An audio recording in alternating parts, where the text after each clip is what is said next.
the recording. Okay. All right. I'm enjoying my trip to San Francisco. As you can see, that Golden Gate Bridge in the background. Uh,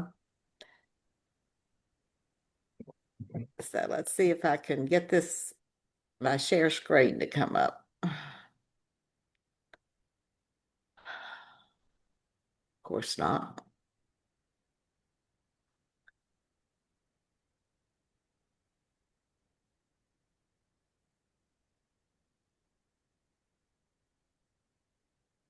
Okay.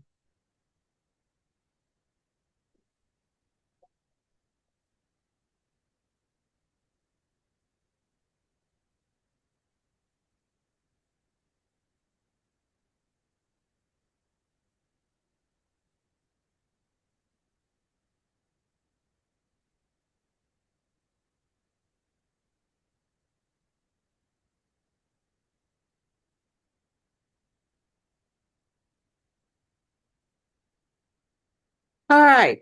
Let's see if we can do a little bit better right now. So my name's Gretchen. Can y'all hear me okay? Are we all right on the sound? Okay. That's good. Okay.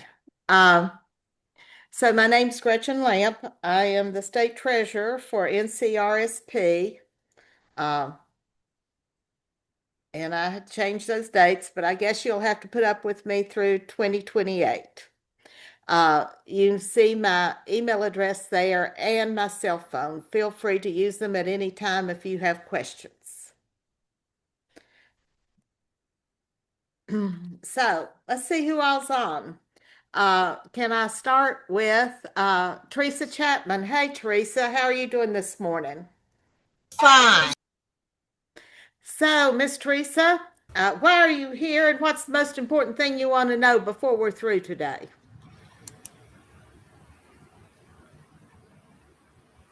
Hello. Hey, Okay, let me try it. so uh, what's the most important thing you want to know before we're through today? Is that a question for me? Yes, it is. Oh, okay. I was still trying to help somebody get on here. Okay. I'd like to know uh, if we are following the same policy for budgeting for the North Carolina Fund for Public School Children as we did last year. We could put something in the budget for that because I heard some different information and I'm working Okay, on my budget right now. all right, thank you. And so, Carol, unmute yourself and introduce yourself.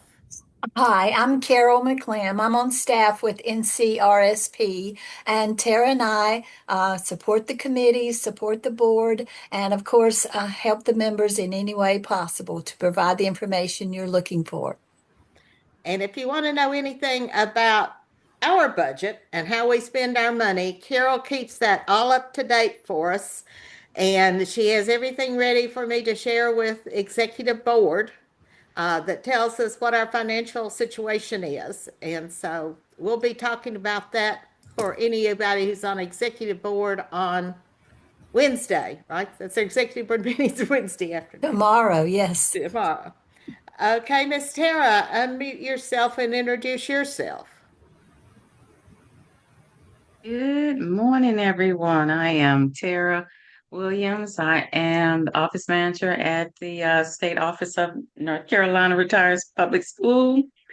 And I do whatever is needed. I have a variety of tasks that I do, but I oversee most of the operations of the state office. And Tara also does most of our convention setup. She's the one that goes out and finds us places and helps get all of that mess together that we get together. Okay, Milton Hardy Powell, am I saying that correctly? You are saying it correctly. So that my And So where are you from and why are you here and what's the most important thing you want to know? So my name is Melton Hardy Powell. I'm with Chatham County retired school personnel. And I'm here just to know exactly what's expected by the time next year comes so that audit can be done correctly. All right.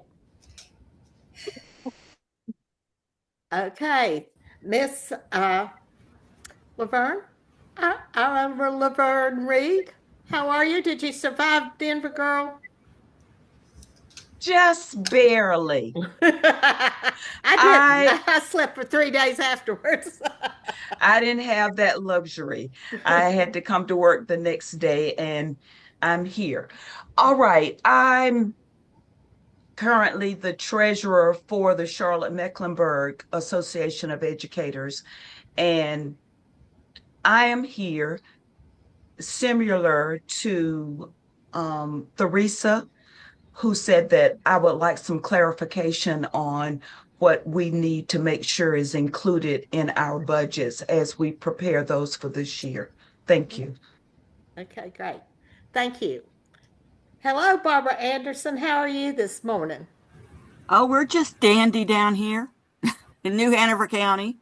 What I'd like to know is how to implement the new policies and procedures that are taking place from the changes.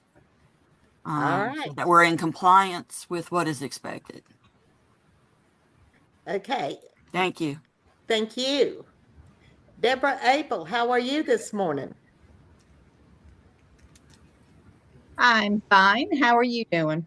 Great. And where are you from? New Hanover County. All righty. That down there in that Wilmington area. I hope you've got some sunshine down there today.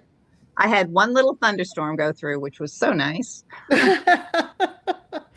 And what would you like to know before everything's over with? I have not been an acting treasurer since I was in actives. So I know a lot of things have changed and I just want to get up to speed so I can Barbara's back up. All right. Miss Carol Stubbs, and where are you from and what do you want to know? Hi, I'm Carol Stubb. I am from Cumberland County. I am the Region 6A treasurer, and I would like to know all the policies that have been changed since last year. All right. Thank you and welcome. Thank you. Hello, Miss Tama Bouncer. Why don't you introduce yourself, Madam President? Good morning. I'm Tama, and I am president of NCRSP, and I am here to support Gretchen and also to just take advantage of the training as well.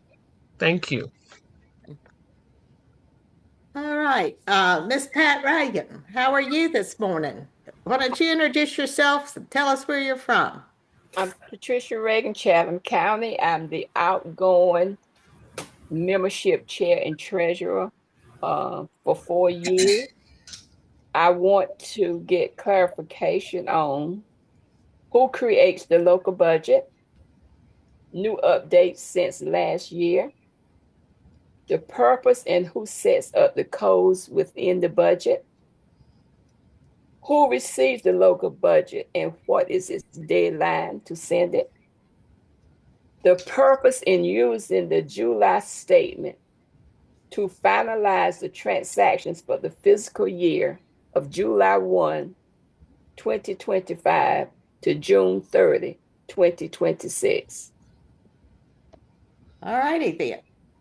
Very good. It's good to see you on here, Miss Pat. Miss Vivian Branch, would you introduce yourself? Tell us where you're from and anything that you just have to know before we get off here. My name is Vivian Branch, and I am the acting Region 7A treasurer. And I just want to make sure that we're following everything that we need to do. Thank you. Miss Kathy, how are you this morning? I guess you're talking to Kathy Drew? I guess so. I don't have a last name on here. I'm just seeing Kathy. Oh, that's strange. Well, I'm Kathy Drew. I'm the president of the Wayne County Local, but I'm also the treasurer for Region 7B. And I would like to know everything that was just said because this is my first year. This is my first audit. And I just want to make sure I'm doing things right because I'm not going to jail for anybody. Okay, thank you. If you were a PAC treasurer, you could be more worried about that.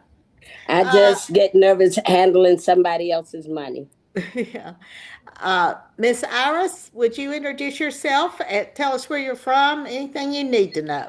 Good morning. I'm Iris Meekins from Currituck County. I serve as the local unit president. Not president, treasurer, sorry. And I just want to make sure that we're following all the protocol for being a treasurer. All righty then. Wow, we got a lot of people on here. Teresa. And Teresa, is it Formidaval? Yes, it's Formidaval. Okay. And where are you from? I'm president of Columbus County Whiteville City RSP and Region 6B associate director. And I'm here with our treasurer just to support her and also learn anything new. All righty. Mr. James Webb, where are you from this morning and what you want to know? Good morning. I'm the treasurer for the Rutherford County chapter, and this is my first year as treasurer, and I just want to know what I need to do for our local unit. All right. Thank you so very much. We're so happy to have you. Hope things are going well down there in Rutherford County. Hey, Miss Lucy Garris. Good morning. I'm from Pitt County, 7B, local NCRSP, and I just need a refresher on some of everything, honey. Okay. Well, thank you so much for being with us. Virginia Sites, how are you this morning?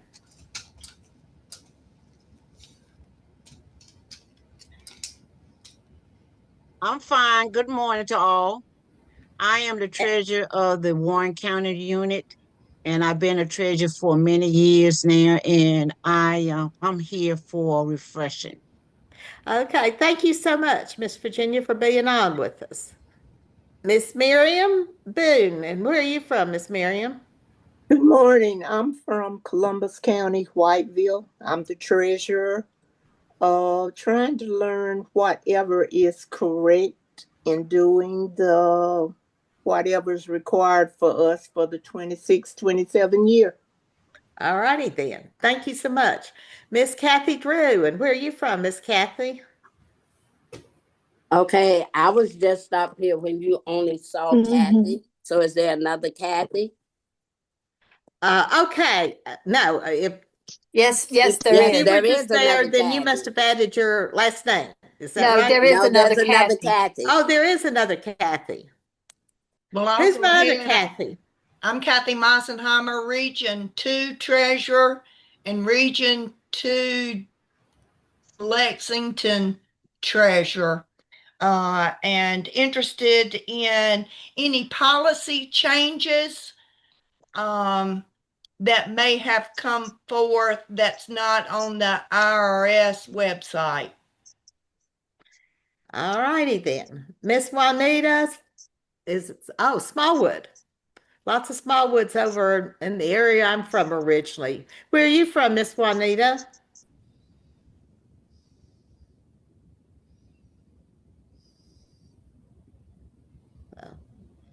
We'll get back to Juanita there in a minute.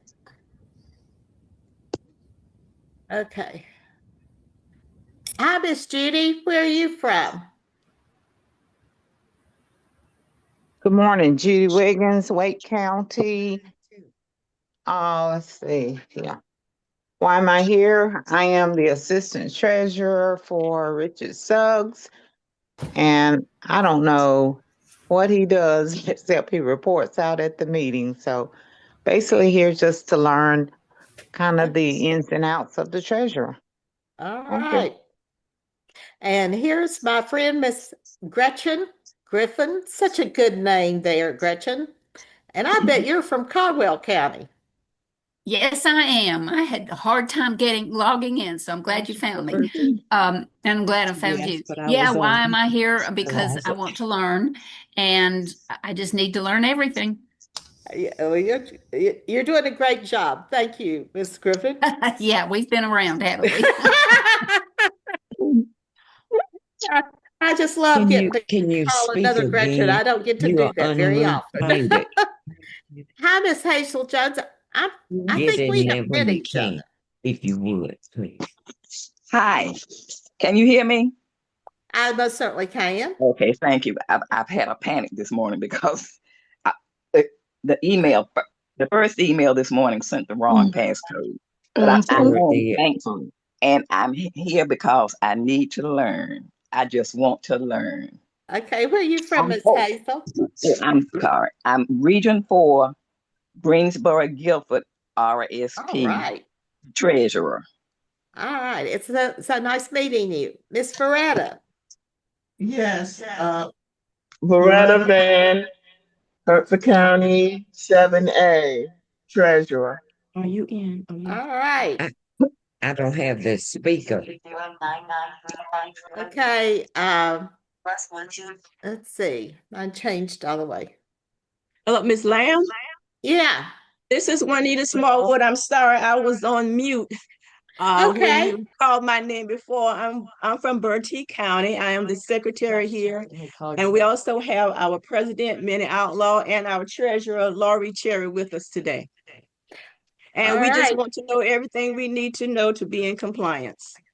Thank you. Well, very nice meeting you, Miss Outlaw. And I hope we get to see each other at some point because I have a real fondness for those Bertie peanuts. Oh, thank you. Oh, yeah. They're good. Levon, am I saying that right? Levon Elder? Yes.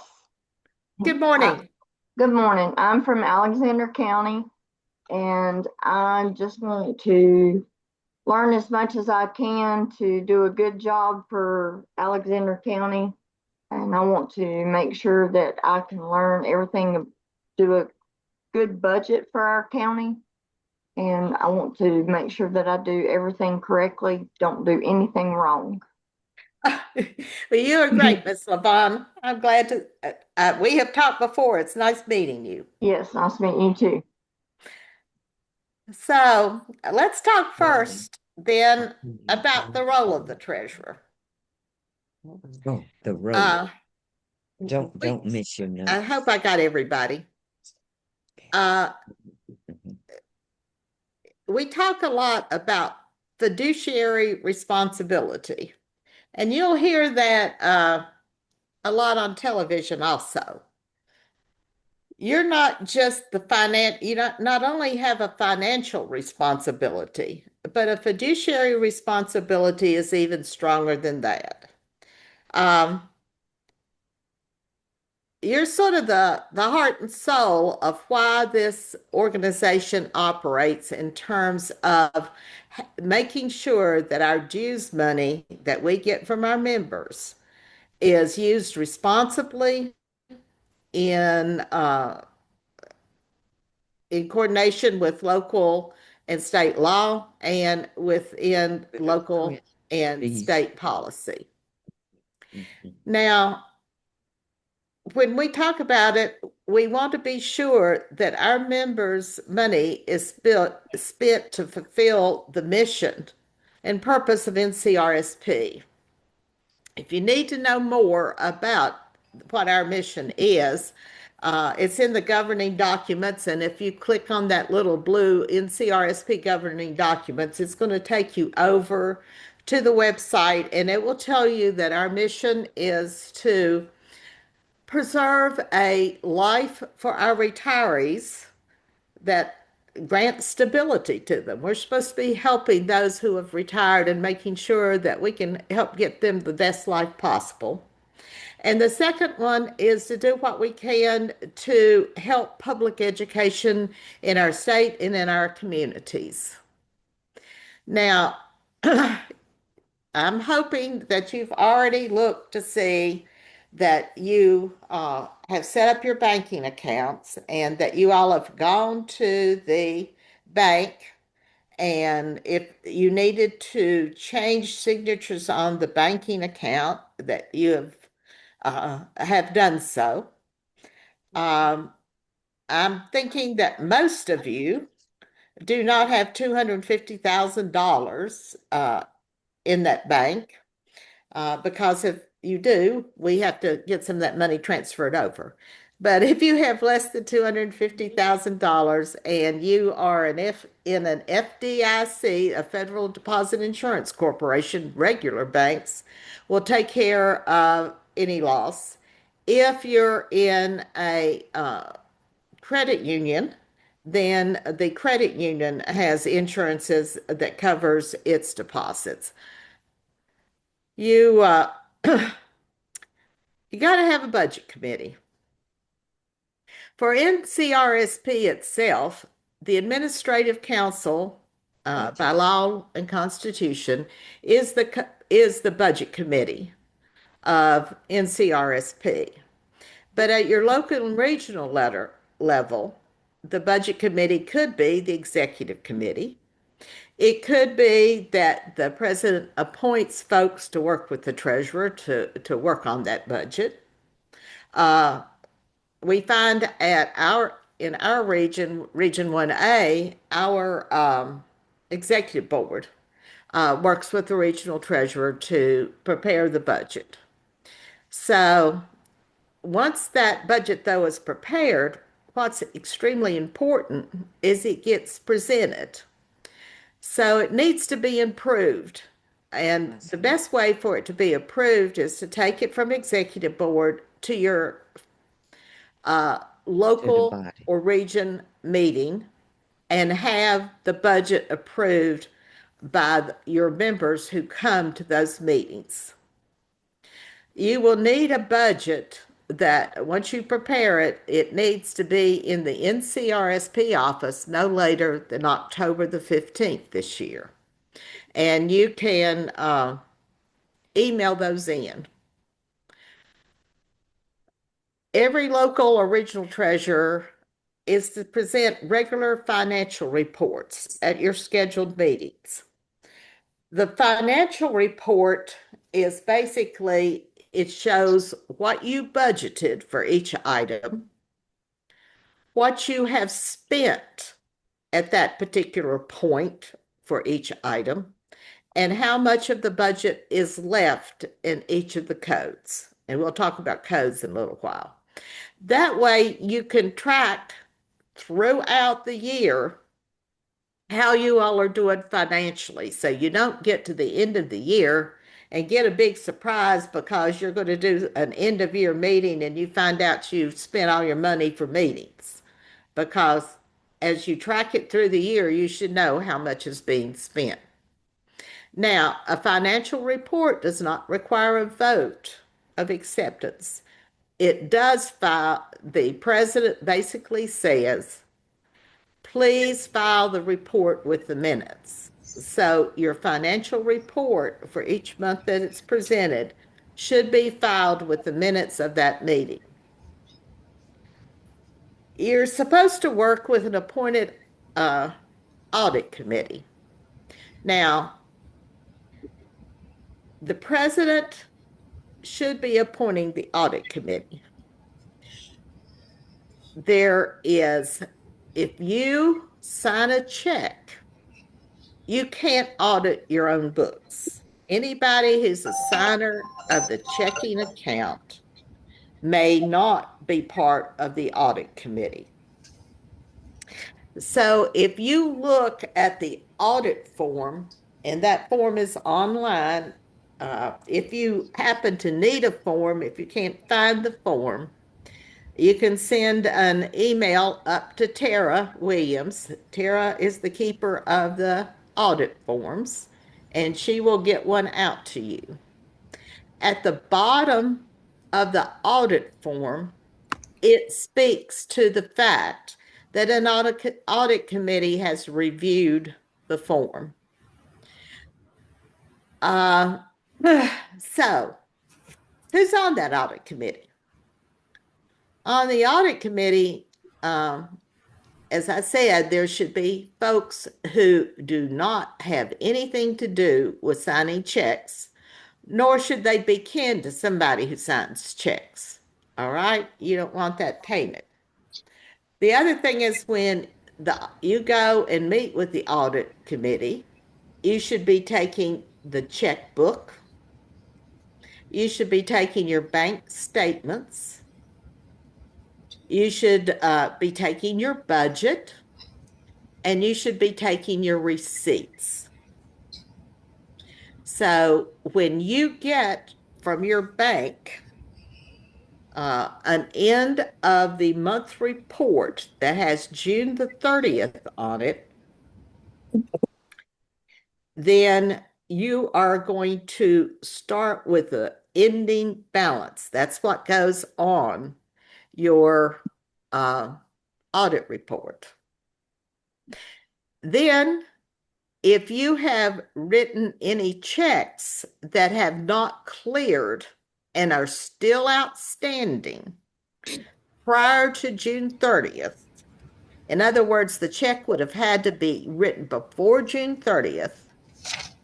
Maybe you even wrote it in April, but it hasn't cleared your financial institution.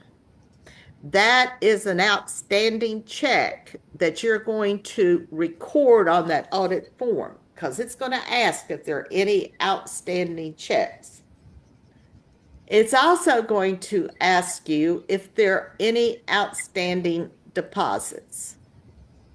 So, looking to the date of June 30th, did you deposit any money prior to June 30th that did not get recorded on the statement that you're going to submit? Any deposits that don't appear on your banking statement and they were made prior to June 30th, then they need to go on there. So it'll tell you how to total all of that. And you get a June 30th then ending balance. And the reason that that's important is your fiscal year, FISCAL, runs from July the 1st of the business year to June 30th of the business year. So when you close out on June 30th, then you have wrapped up your finance year. So September to July. Now, does anybody have a question about any of that? You have a hand up. Yeah, I do. Okay, so how about I can't see all the hands, so Carol. Pat Reagan from Chatham County. Okay, Miss Pat. I want to put your car in reverse. When you mentioned that the new officers can sign new checks signatures on July 1 of the new business year. My question is, with the July bank statement, which reflects the transactions of June 2026, if the new officers, yes, come on board July 1, but if the checks signers also sign on July 1, but the audit has not been done, and the business treasurer of the fiscal year does not receive the July bank statement, who then is responsible for balancing the checkbook and doing the audit if new signatures have come on and I have no, and the treasurer has no more authority to any of the bank statements? Okay. Well, hopefully the bank statement has also, I hope that before July the 1st, you have gone to the bank and made your signatures known and let the bank know that that statement was to start going to the new president, if there was a new president, and to the new treasurer. If you have an assistant treasurer, it should be going to at least 2 people. So hopefully that you're not answering my question. I'm going to answer your question. if you didn't do that, then the new president can appoint the audit committee, and the outgoing treasurer would bring the bank statements that they have. They should be bringing the checkbooks they have. They should bring the receipts and meet with the audit committee. If you have an outstanding statement that has gone to the new folks, then they would make sure that a copy of that statement gets to the audit committee. The audit committee then looks at the books from the previous year, making sure that if the checks aren't cleared, then what checks aren't cleared, they get put on there during the audit. If any deposits, they get put on there. They have a copy of a statement that shows what the June 30 balance is, and then it's signed off by the audit committee as appointed by the president. Okay, I understand that. But as the existing treasurer and the checkbook has not been balanced, but the new signatures have already been added to the new 25, 26, 27 fiscal year. Well, if they have a copy of the checkbook and they have a copy of the statements, they can balance it themselves. The previous treasurer doesn't have to do that balancing. All information should be available for them to be able to balance it, because what they need to look at is at the checkbook to see what checks have been written, and and deposit slips to see if any deposits have been made. Then they can balance it. It doesn't take somebody else to do it. I got you. Thank you. Okay. I have other questions? Yes. Can you just repeat all the requirements, the 4 major requirements for the audit? You made a list. Okay. And I'm also going to put this in something called frequently asked questions. Oh, great. Okay. All right. You need the checkbook. And if you went through more than one checkbook during the year, then you need all the checks that have been written from the July of 2025, July 1st, 2025, through June 30th, 2026. You will need the bank statements, and you will need your reimbursement forms that show what the checks were written for with the receipts attached. Okay? Uh-huh. Other questions? Thank you. Yes, I have one. Okay. Okay. Now you mentioned October 15th for a budget. October 15th. Uh-huh. I guess I'm kind of confused. An email I received this summer said that the audit is due. Oh, your audit's due August the 15th. Well, what is this October 15th? I'm going to be talking about that because under the new policies and procedures manual, every local and every region will now be filing a copy of their budget at the state office for the year. Okay. And you said that when the local approves their budget, did you say it had to be taken to the region? No, I said depending on whether it's a budget for the local or a budget for the region. Both of them have to have a budget, and both of them are responsible for filing that budget with the state as of October the 15th. So this October 15th. This October 15th. The local's budget has to be sent to Raleigh? Yes, ma'am. Okay. One more thing. I'm looking at the July 1st bank statement from last year. Okay, it shows the ending balance, which is the beginning balance for the fiscal year. Correct. Now, there are some checks on this July 1st bank statement that there was a deposit made in 6/24/25. Should that be ignored as far as this year's audit is concerned? Well, those came through. So you're looking at your July the 1st, of last year. Are you looking at the July 1st, 2025 or July 1st, 2026? 2025. Because that's my Okay, beginning. that should have been on last year's. What you're looking for, is there anything that has not cleared the bank by July the 1st, 2026? So what do I do? Now, I wasn't treasurer when this deposit was made.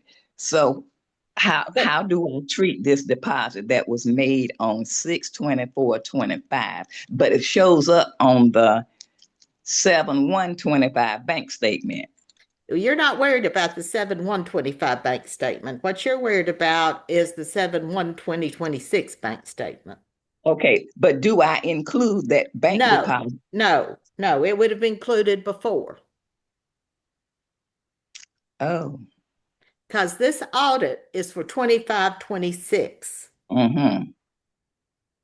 Okay. If they filed an audit in 2025, it would have been on their 2025 audit. Okay. Now, one more. Okay. I have several. The regional treasurer sent out I think it's the third quarter. Yeah. Dues. Okay. It was written in July. I deposited it yesterday. Now, will that go on the fiscal statement for 26/27, or should it be included on this fiscal? It will. So you deposited it after July the 1st of 2026. Yes, it was deposited yesterday, the 20th. Then it's anything that was deposited before June 30th of 2026 that you need to be sure that if it didn't show up on the June 30th statement, but you deposited after July the 1st or after June 30th of 2026, so that rolls on to this 26/27 year.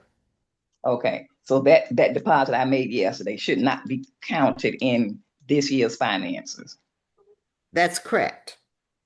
Okay, thank you. I think I'm done now. Okay. All right. Now, let's see. All right, let's go to the next one. Anybody else have a question? So, Ira, do you have a question? Yes. Okay. All right. My question is, first of all, thank you so much for getting these roles that the local unit treasurer as well as the regional treasurers need to be following. And I am a follower. My question is pertinent to what NCRSP's executive board is doing. You're asking us to make sure that we get a copy of our financial budget to you. Are you going to make sure that NCAE gets a copy of NCRSP's budget? Yeah, if, I will contact, I guess that what I would say right now, they're going through transition because Matt Howard has left as their financial officer. I'm assuming when Matt Howard left, in his last stuff that he did about taxes, he was supposed to do a training on budgets. He never did it. But I will certainly ask Matt AT if they need a copy of our, budgets for our locals and regions. We will certainly share them with NCAE if that's what they would like. In the past, I asked because in the past, we were asked to do this NCRSP was asked to do this by NCAE. However, NCRSP would not share the information that NCAE needed that we were being asked to supply to NCRSP. I just want to make sure that we are reciprocating with NCAE as we are supposed to be. That's all my question. Thank you very much. NCRSP audit, of course, is available to NCAE because we have to file just like they do. We have a federal responsibility with our annual financial report, which is a 990 that we take in more than the required amount to do a regular 990. So and not only does NCAE get a copy of it, but it's available for the public to view also. All right, Pat.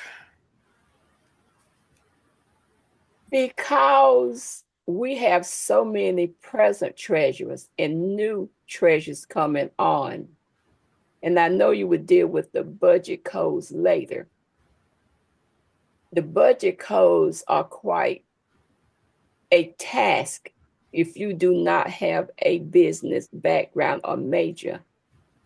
Have you or would you consider having a face-to-face meeting to deal with budget codes and maybe combine certain locals that are in proximity to each other? Because it would take this whole session to just talk about budget codes and setting up budget codes. Because it took me 2 years to finally get the act together with setting up budget codes, because I was not aware of the budget codes until 2 years ago. If anybody, if any region or any local wants to make that request, I have, at Christmas time, I went and met with several treasurers. I have done phone interviews with treasurers. So yeah, if people need help, I'm willing to help. That's the reason they put money in my account, is to be sure that people get the help they need. So I'll be talking a little bit about codes in a few minutes. Okay. All right. So I have put up here a copy of a budget,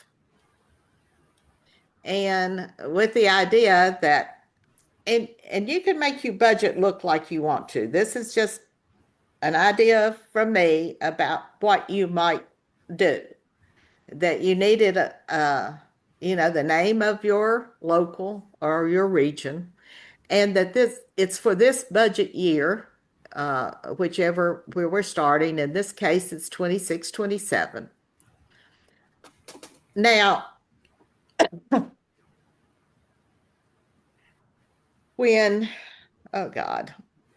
this gets to be, I'm going to go one step a little complicated right now.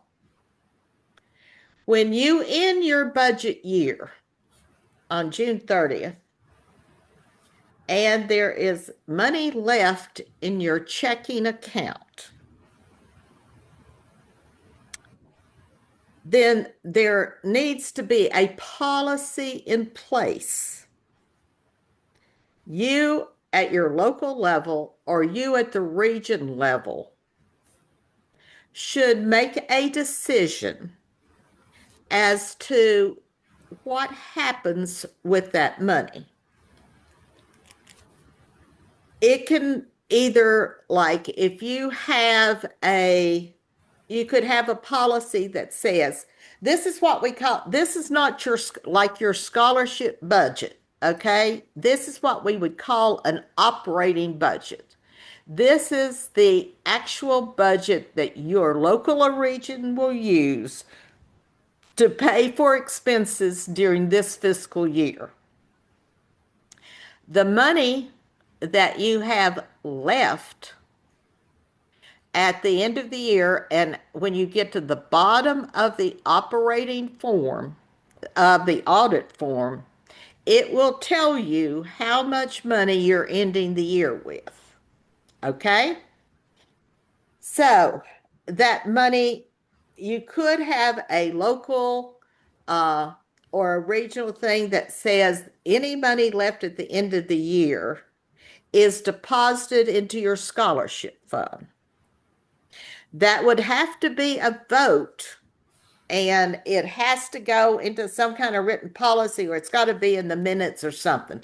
There's got to be something that substantiates where that money goes. If it goes into the scholarship fund, then it should show it there. And then you would then deposit it in the fund and make sure that that deposit slip goes on to, because it then becomes like an expenditure, because you're expending that money into the scholarship fund. That's one way that it could happen. If you're lucky enough to be like Catawba County or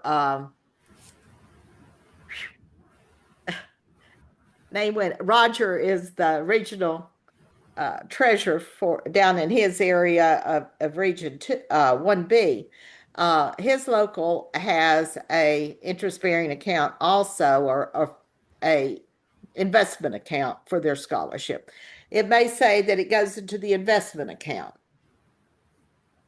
Or it could say that it rolls onto the budget for the next year. In that case, we are doing something called cash accounting.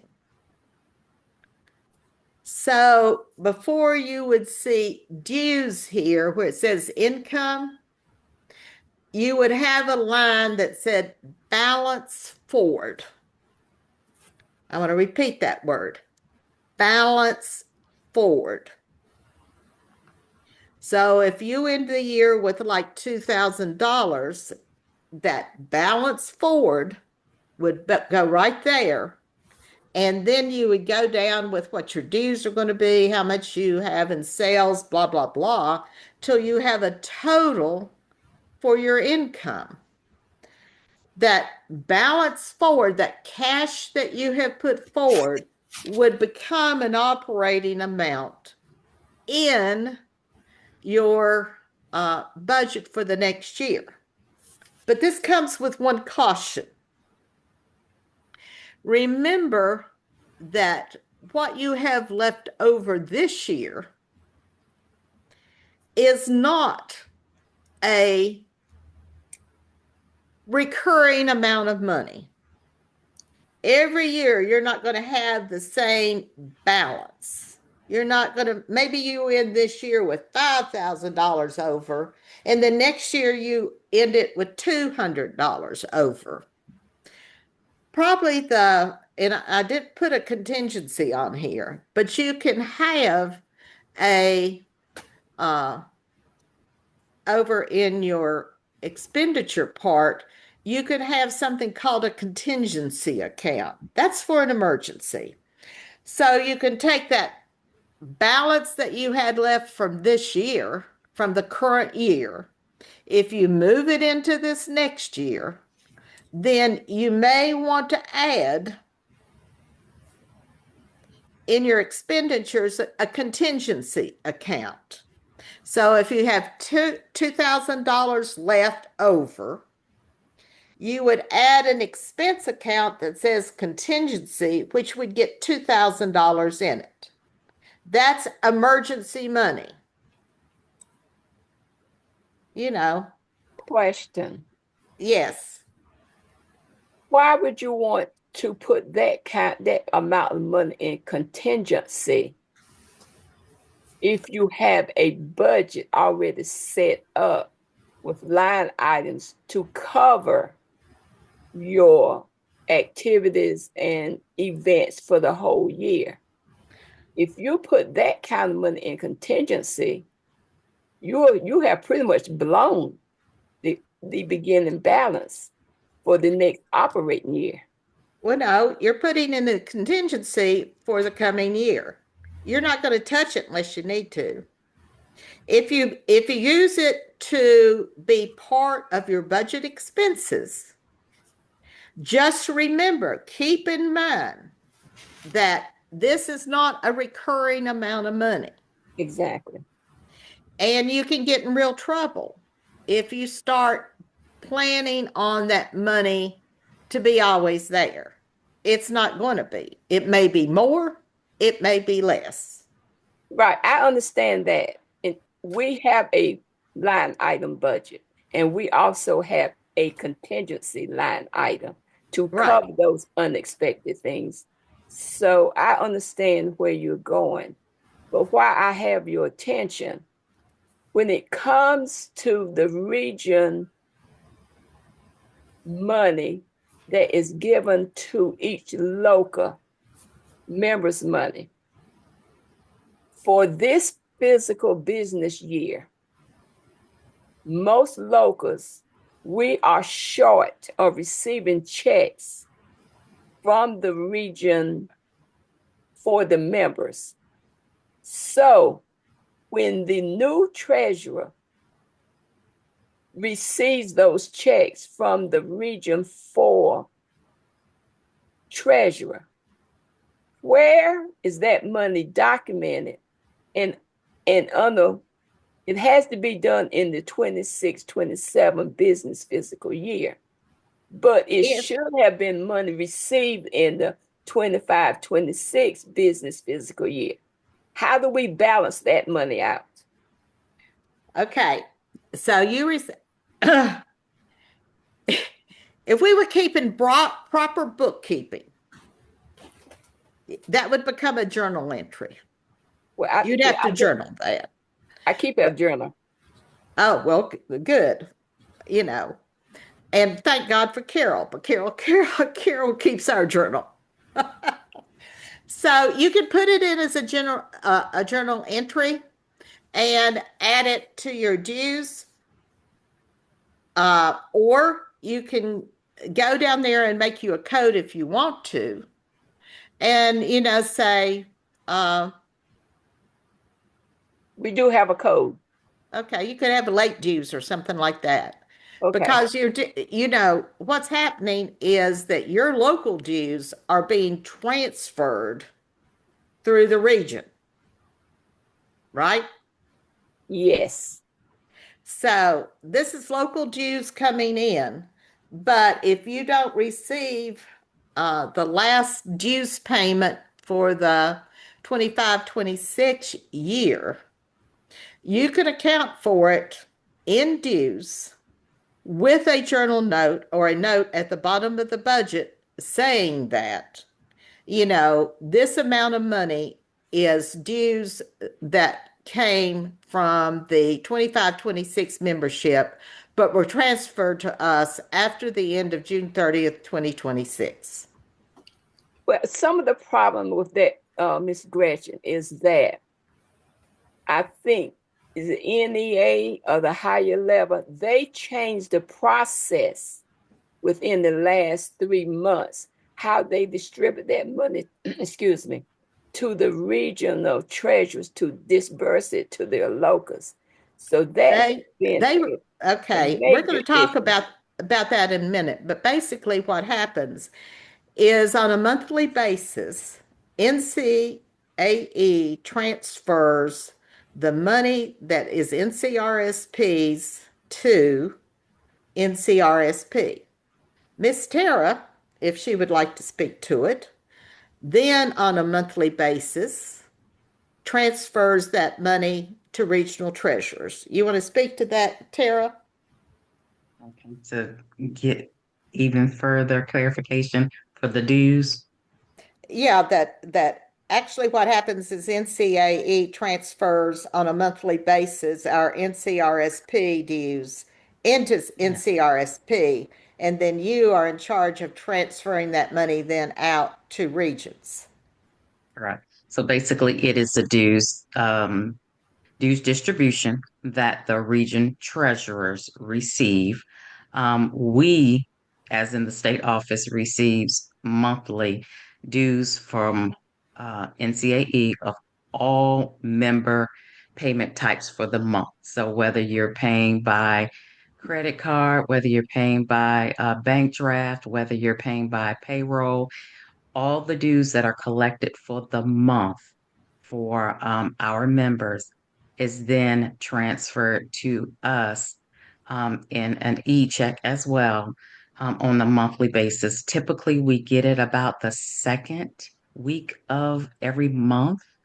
Sometimes it varies depending on what's going on with NCAE with their workload, but we get all the dues that have been received by our members for that month. I, in turn around, go and get a report from NCAE about those dues. And it's a breakdown of each and every member who pays and what they pay. And I calculated so that the treasurers from the region will see a breakdown of all the dues that have been collected for the region for the month, as well as the breakdown for the locals for the month. Now, as of this past year, we transitioned from you all receiving the dues distribution quarterly, like every 3 months worth, to every month. So you all receive exactly what we get from NCAE for the month. You all have been tasked to go back to your board to decide whether or not you want to continue to hold the monthly dues and distribute them quarterly as in previous years, so you don't write as many checks, or send them out every month. But typically, it's up to you. You will get your dues distribution every single month for the month of, let's see, I believe it begins on the 2nd of every month, and then the 1st or the 10th of the following month. So it's typically about 28 to 30 days worth, and it depends on when a member actually has their dues drafted, whether or not it's going to be in that particular month or the month after that you get your dues. But other than that, the treasurers, as well as the presidents and the directors, not the president, excuse me, the directors receive the breakdown with that notification of how much those dues are and from whom. Okay. Okay, so I'm going to repeat that one more time. Sure. The regional region directors and region treasurers, okay, they both get the notification of the dues amount that comes to you as in a check form, as well as the breakdown as in who gets what, as in which your region, how much it is for every local that they receive, or local and region dues. It's a breakdown that you also receive. So everyone can, be able to look at it and also know when they receive that money in their bank, they can be able to reconcile from that particular sheet. And so, and this is done, basically NCAE sends it to us electronically, and then Tara sends it to your region treasurer electronic. This is all whatever the bank account is. Correct? Yeah. Into the bank Correct. account. And then Tara told them last year, we told everybody, the regional treasurers and the region directors last year, you all decide, it's up to you whether you want your local dues money to go out from the regional treasurer monthly or quarterly, like you've been doing it. So, but just know that that money for the regions is transferred on a monthly basis. Correct. Okay, Gretchen, I'm sorry. Yeah. You had 2 questions that were in the chat for maybe previous information, and then Ms. Hazel has a question probably now for about dues distribution. Okay. So would you like to hear your chat questions? Yes, please, and then we'll take Ms. Hazel's. Okay, so the last thing I saw, I'm not sure Barbara Anderson may be able to, she has a couple questions. Barbara, tell her whether or not you received the information about the budget codes. And her new one is, if you show a balance forward in the income line, does that amount have to be the same as the shown in a contingency line under your expenses? No, it does not. It just has to be accounted for. So if you put over $200 as cash forward, then somewhere in the budget there should be $200 spent, because if you don't, your budget's not going to balance. You got to balance the budget. So the income has to balance with the expenditures. Whatever you take in any income, when you total it up, that would be with cash forward. Then when you look at the expenditure side has to be the same. The same amount has to be expended by budget as been shown as taken in income. Okay? Does that answer the question, Barbara? Yes. I think there's also some confusion over fiscal year versus membership year. Ah. And I heard somebody say, oh, they mentioned September 1st to June 30th. And I thought that might need to be clarified, because that's part of the problem with the dues distribution and trying to figure out your budget. NEA don't match. Okay, NEA's membership year runs September the 1st to August the 31st. This is the first state I have worked in where the fiscal year does not coincide with membership year. But for us, if we know what the dues are and how many members we have, we don't change dues that often. Our local dues have been about the same, and the region dues have been about the same for many, many years, actually. So you can figure that out. The only thing to know is if something happens between probably June and September, on September the 1st, that's when NEA does what we call rolling the list. Anybody who has retired over the summer, has died over the summer, or has become a new member during the summer will then either roll on or roll off the membership list at the big NEA computer. Mm-hmm. So after September the 1st, as a local treasurer, I will see what my cash pay members won't show me a whole lot, because they won't probably get it in until after September the 1st. But I will see any members who have rolled off because of death, because they've dropped membership, or if people have joined over the summer. It'll show on that after September the 1st. Gretchen? Yeah. Can I say something? Whenever I got the email with our members list, I don't know if anybody really pays attention to their list, but it showed a cancellation for one of our members. And I knew this lady very well, and I called her up, and hadn't talked to her in a long time, and she had some health issues. And I called her up and I said, well, I'm sorry to hear that you've decided to leave us. And she said, do what? I didn't decide to leave. And I said, well, it showed that you're on the cancellation list. So what it was she has her money come out through her debit card. Oh, yeah.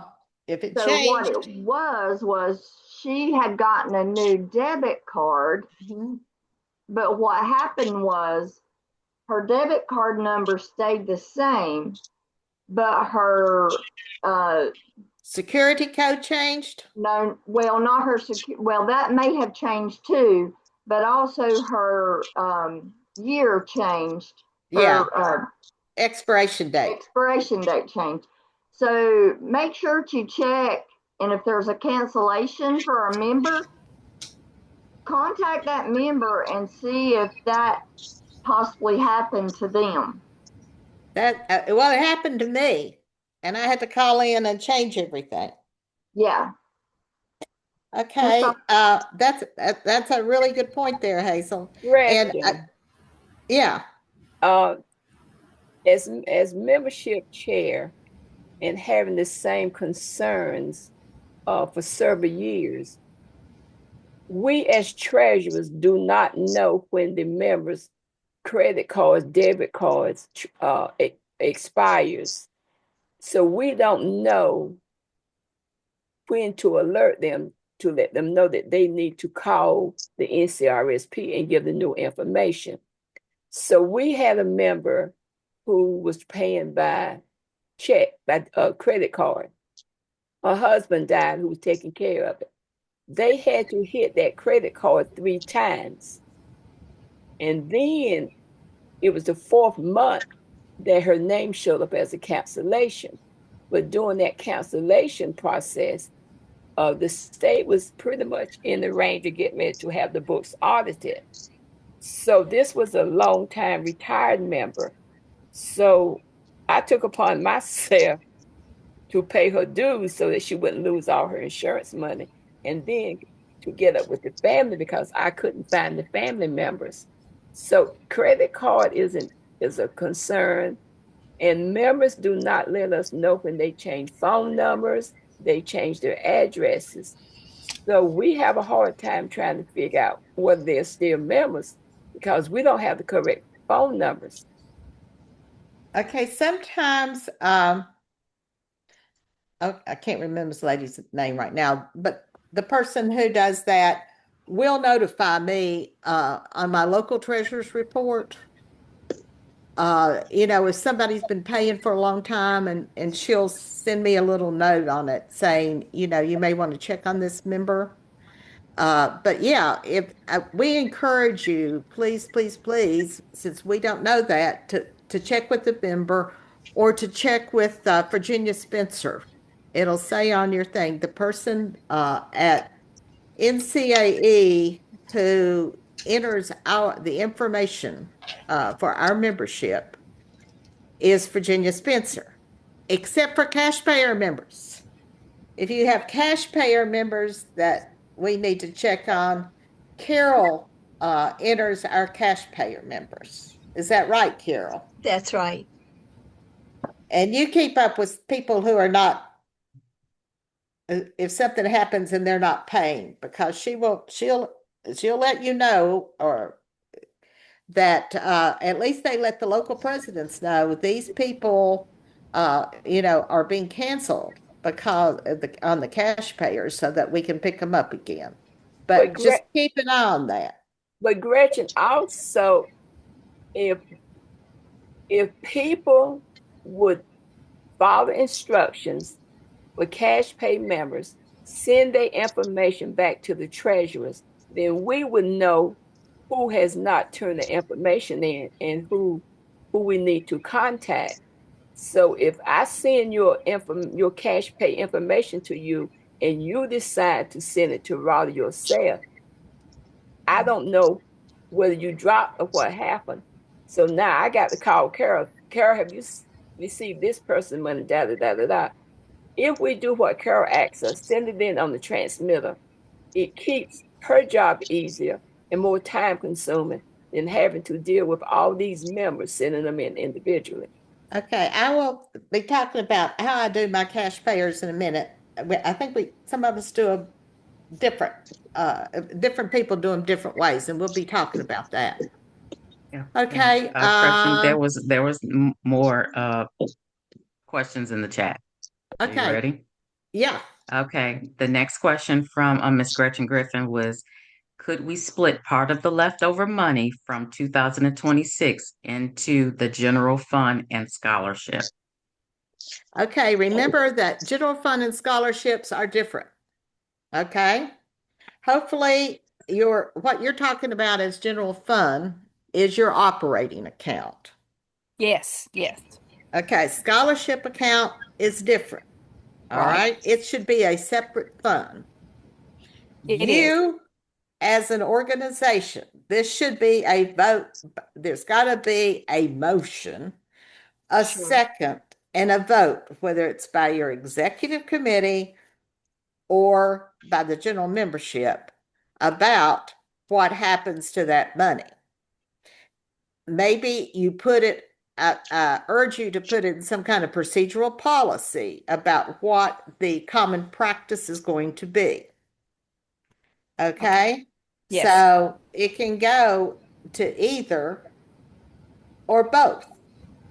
So you can put part of it in your operation account for current expenses, or you can put some in scholarship. But please, please, please put it in writing. Have it voted on. Make it a policy. Wonderful. Thank you. Uh-huh. Okay. Any more questions? Yes, I have one. Okay.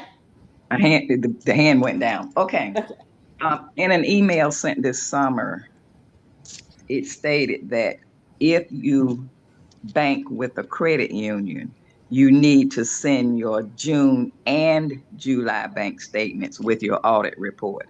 Is that June and July of 26, or tell me what years you want this and what month? Actually, I bank with SECU. We do too.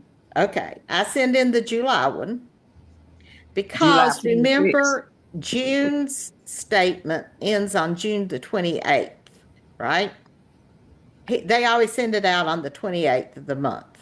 Therefore, you're not going to have the June 30th date on there that you need.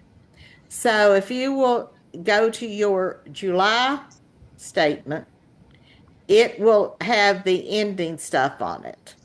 In other words, anything that happened prior to July the 1st is going to be on that July statement. So if you have a check that cleared before July the 1st, but it wasn't on the June statement, then you're going to put it on the audit form as having the same thing for any deposits you may have made. But any dividends that were earned, say after July 1st, that show up on the July statement would not be included in your audit. Is that correct? This is my first year doing this. I have a million questions. So basically you are, because you're basically accounting for what was on June 30th. And I don't know if you make a whole lot more. I don't think the $2, I don't even know if I get $2 by the time they take out their foundation money. Okay. It should be pretty close at that point.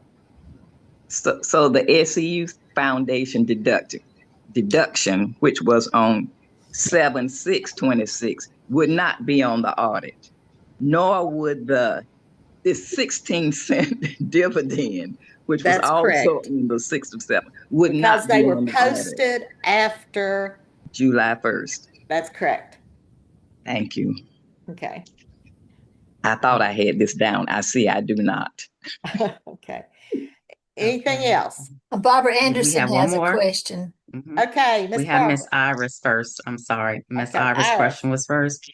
If we transfer leftover money at the end of the year to our scholarship fund, we are using dues money that is in the general checking account.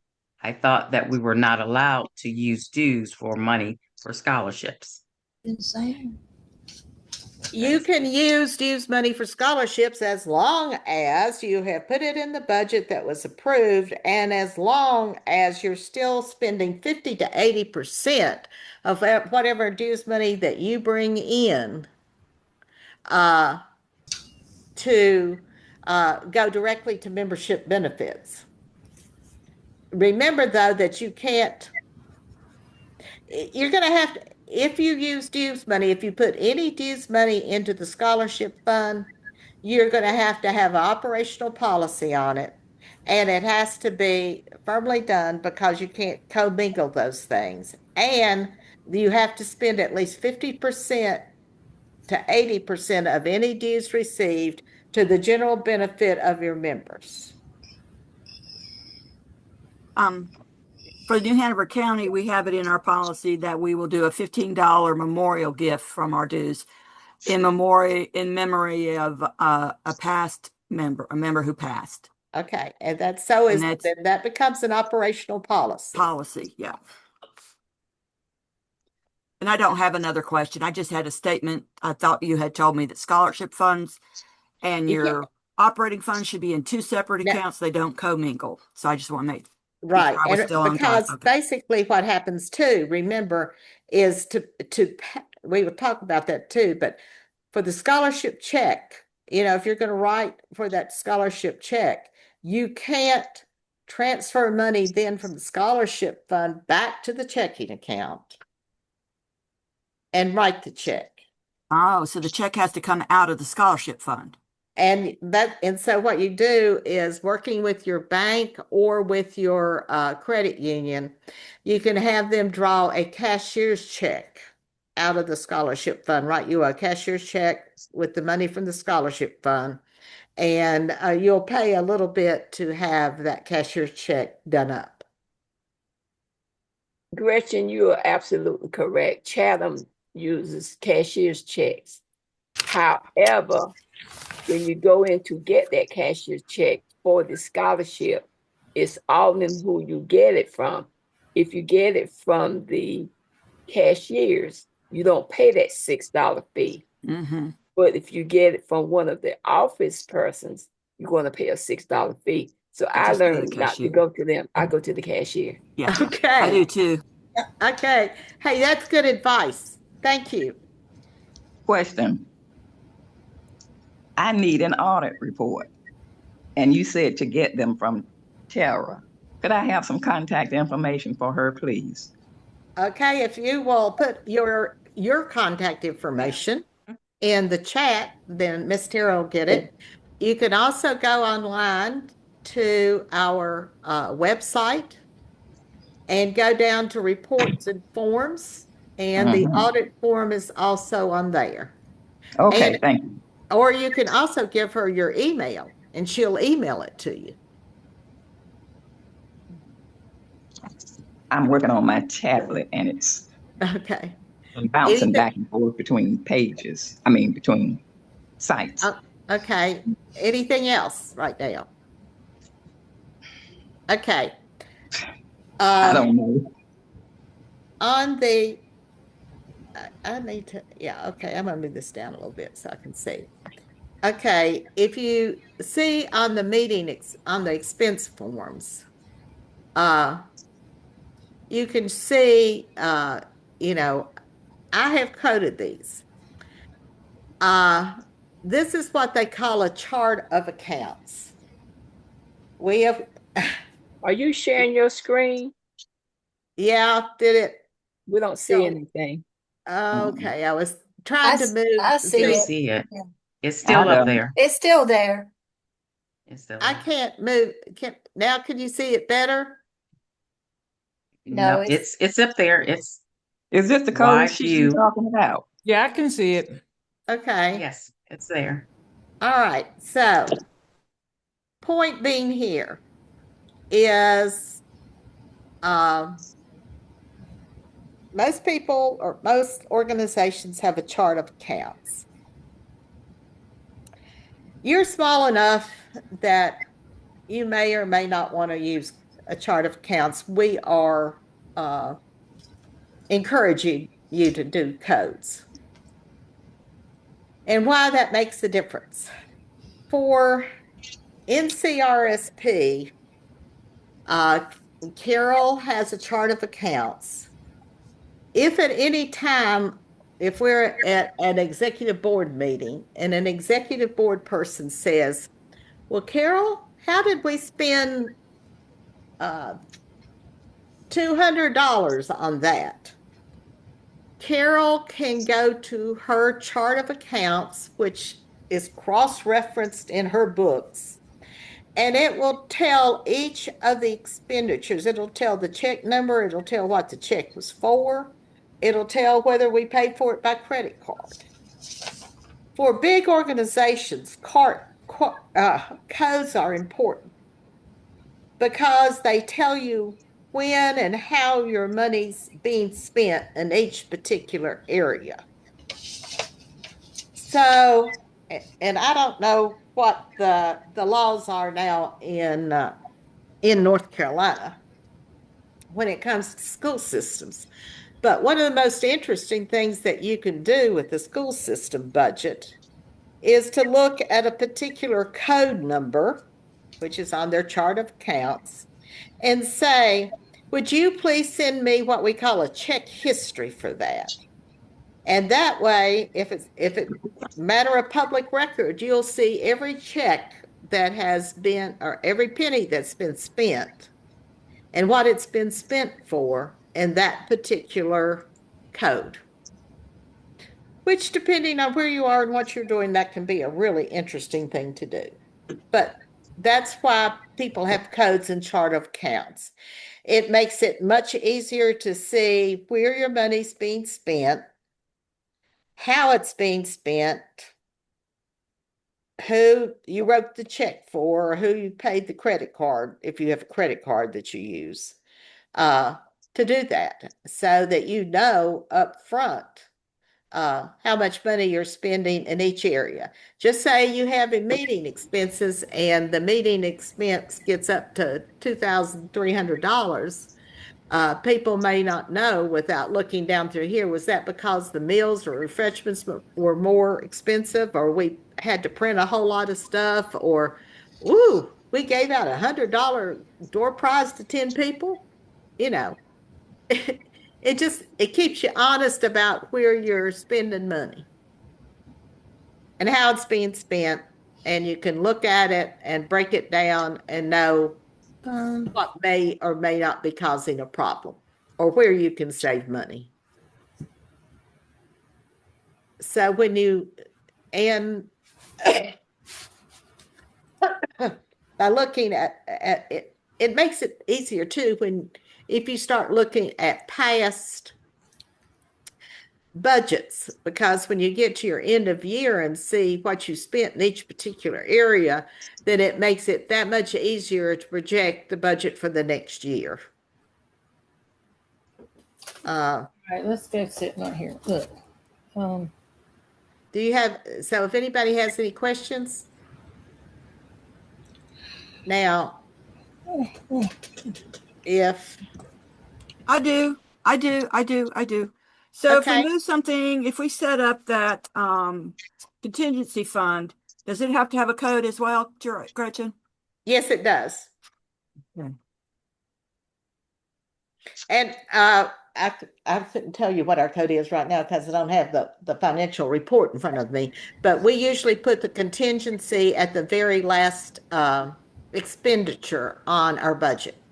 And would it have the same code as your rollover or your cash forward in the expense income?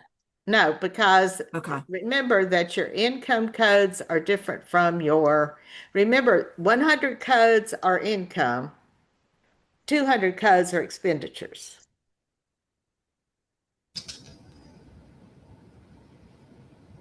$100 codes, then come over here and you have 200, 300, 400 codes. Mm-hmm. So you have, okay. Okay. I'm going to Google chart of accounts because I don't know anything about it. Okay. Thank you, Gretchen. Appreciate it. Okay. Hey, Gretchen Griffin, how are you? What you need? I'm fine. Yeah, so what we're looking at here, that is just a sample. That's not a chart that we're using. Like, I don't see stamps because that's one of our main things. It's mailings, and I don't see it on Okay, there. well, go So down. I invent that. Okay, see, look under membership recruitment. What do you It's see postage, there? yeah. What do you see as code 402? Yeah, but it's not for, it's just like for mailing to our newsletter to the people who don't have emails. Okay, We well, do go that. over here. Go down one further. Okay. Yeah. And you'll notice under communications, Oh, I didn't see that. newsletter, you're going to have to break that down because your newsletter Okay. will have, you can go like, and at a 501.1 or whatever for stamps, 501.1 for envelopes there. If you do a Zoom platform or a website or government relations, if you do postcards, you may put that under communication with representatives. Okay. You would have some expense there. So you're going to have to think about all the different things you do. And what I've done is given you a holder, if you would, a placeholder. Okay. And if you want the exemplar, if you do the link, you can print it off. Or if you want a copyable, editable link for each local and region, you just press on that link and it'll pull it up for you and you can print it off if you want it. The To link, sort of think about and try, you can decide how you want to do yours. the All link right. doesn't Thank you. work. I'm sorry, the link is not working, so you would have to send us an additional link. And is it possible that we can have handouts of the different samples that you're showing us? Thank you. Okay. Okay, we will try to do something about that. Thank Okay. you. Probably can't link on it because it's on the Zoom, but if you send us the slide deck or make it available on the website. Or the then- chat, or in the Yeah. chat, that'll work. Thank Yeah, you. I was just saying in the link on the Yeah. website with the slide deck, so you have it. Okay. Yep. All right, let me go back over to where I was. Let's see. Is my screen sharing still okay? I don't know what that did to me. Hold on a minute. Thank you. I can't find my. Gretchen, you'll Just probably stop have to go screen out of sharing, the share. Gretchen, You and have to go then out of the share and then you'll bring come it back in. I'm gonna have to go what now? Said you'll probably have to go out of share, stop sharing, and then Okay. bring your document back up and then click share again. Okay. All right.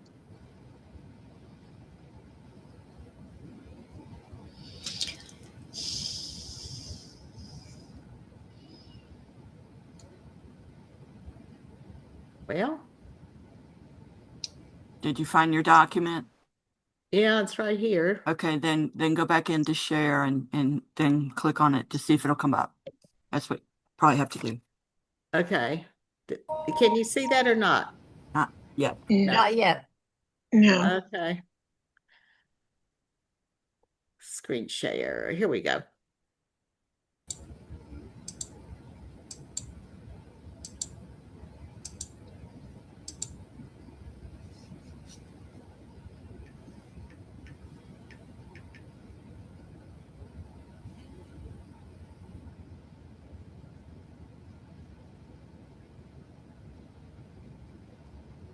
Okay. I have it right here, but I don't know why it's coming up.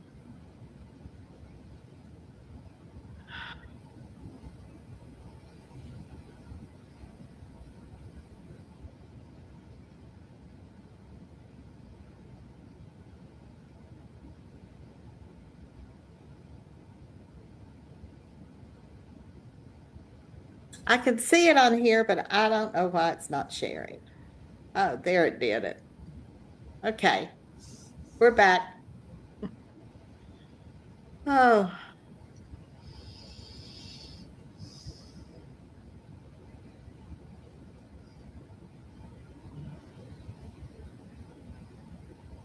and we'll work on those links if you would like to have them. Yes. Okay. We've talked about the fact that you need to do reimbursements. Or you take your receipts, maybe you're reimbursing somebody, however you spend it, then you've got to account for it.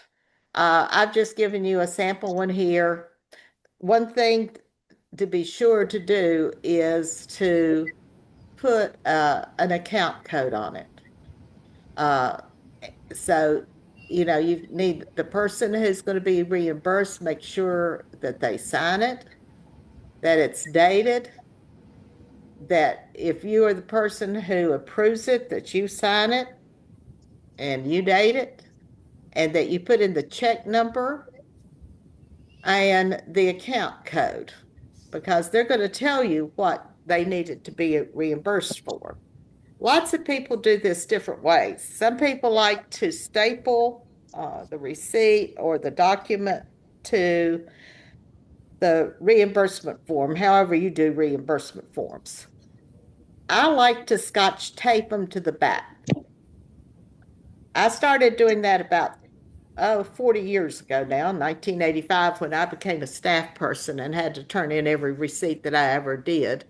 I started taping them, that way they didn't get lost. What happens with staples is they tend to get lost. They'll get torn off or something. So just be sure that your receipts are on because they're your evidence that backs up the reimbursement. Okay. Is that reimbursement form going to be on the website? Because it's still the old spreadsheet that's on there now. Oh, that's the just for your local. Right. Or your region. It's not for NCRSP, for state stuff. Okay. Okay. So, but is that one going to be on there? Yeah, we can put one on there for you. That would be nice. It's a lot Okey-dokey. less. Okay, perfect. Thank you. Okay. Now, the dues,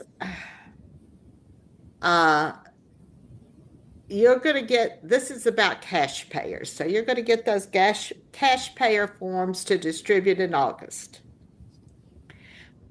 And they have to be paid by December the 15th. And I think this is basically what you've already know about. But when I do cash payers, I make a copy of the cash payer checks if they're paying by check. So that I have a copy of their the membership form, even though I have a yellow copy, and the check, because I keep those for my records. These are going to go to Carol. She's going to tell you that she doesn't want you to staple or paperclip or do anything to those checks when you send them in to her.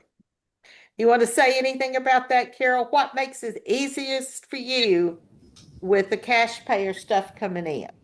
I don't mind a paperclip at all, but membership for NCAE does not like staples or tape, especially. They said for me to tell all treasurers, please do not tape or staple the checks to the forms because it's more work for them. Okay, and so they like, do we need at least 5 checks before we send it in? Not necessarily. I'll take whatever number you want. It's just more bookkeeping for you, but it's fine for me. Okay. Send as many as you like. Okay, and the checks are to be made payable to NCAE. Remember that. Right. And this tells you about the regional treasurers getting the money on a monthly basis. And depending, your region can decide they want their regional treasurers to send those out monthly. Problem is, a lot of the people started talking about how expensive it is for checks nowadays. And it does just make that much more work on the regional treasurers. So if everybody's okay with them paying you quarterly, keep it up. Gretchen, some locals have decided that they're putting the responsibility onto the members to mail their checks into Raleigh. You were speaking about that earlier. Okay, and that I will tell you, I don't like that at all. Because then that makes it that much more difficult for me to keep up with my people. I like to have those yellow sheets come back to me, and then I send the white sheets to Raleigh. It just works better for me. And I always send a letter with them telling them where to send the check and all of that. They know that they keep the pink copy. I keep the yellow copy. The white copy then gets sent to Raleigh.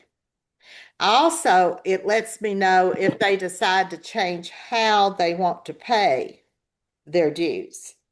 And some of them have called me to talk about, changing over to credit card or other things. And sometimes they will, I think they call you too, Carol or Tara. If they want to change over to credit card, they can just call you all and have that done. Is that correct? That's correct. We can do that for them. All right. So, I think, so Pat, you have a question?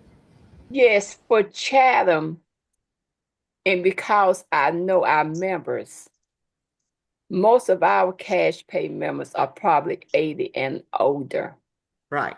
So I send a cover letter, and I do not leave my submission date open to December. I usually try to keep it around 3 months, about 3 weeks.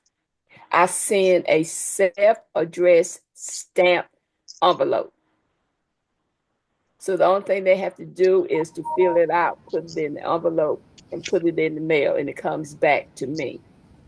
That's what works for me. And after the deadline, if I don't get a response, then I will call that member. I have had to go out to someone's house and pick their form up because they forgot about it. So right.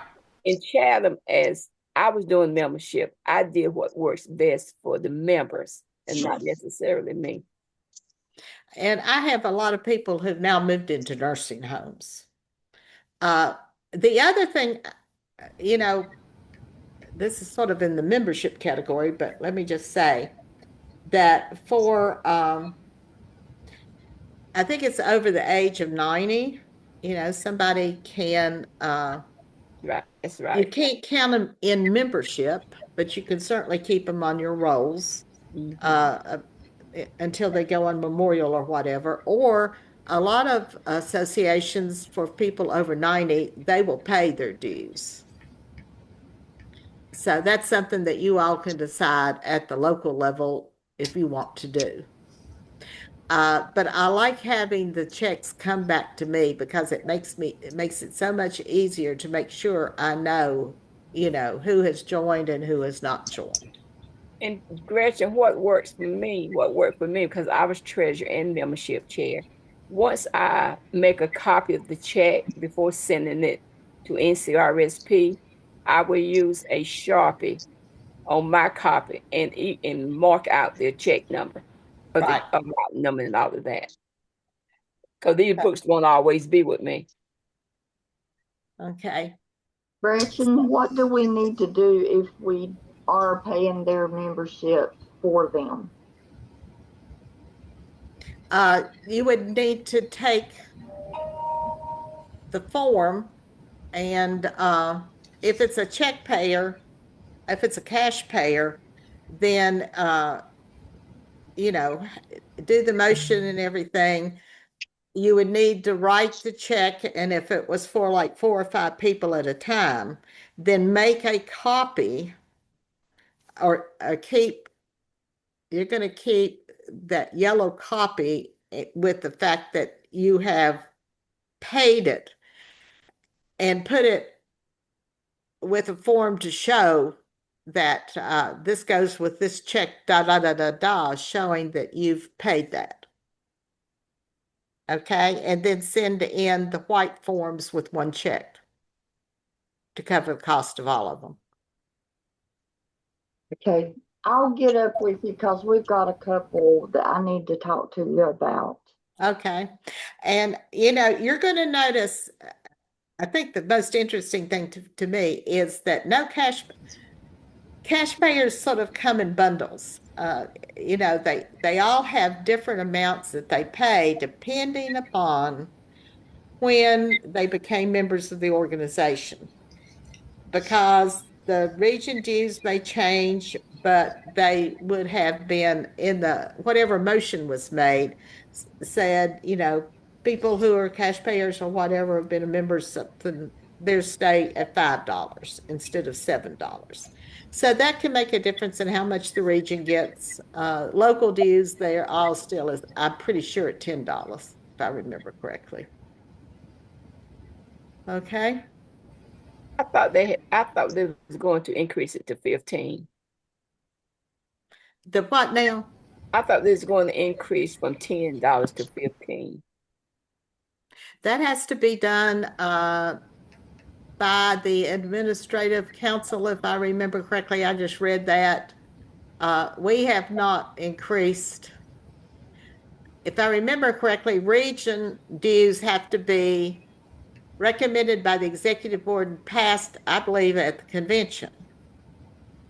And then local dues can be raised by the administrative council, probably with approval from the executive board.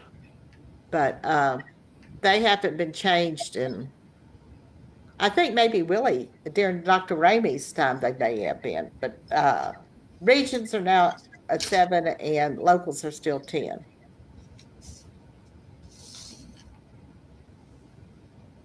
Oh, okay. This goes back to the thing about the bank account, that there's got to be at least 2 signatures on it. They can't be people who are kin to each other or in the same household. Both people should be receiving copies of the bank statements. Gretchen, can I ask, are we continuing with part 2 from 1 o'clock to 3 o'clock, or will a new group be joining us at 1 o'clock? No, a new group comes on at 3 o'clock and they go from 3 to 5. Okay. Okay.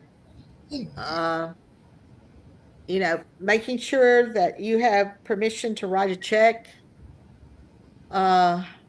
Let's talk about fundraisers and donations for a few minutes.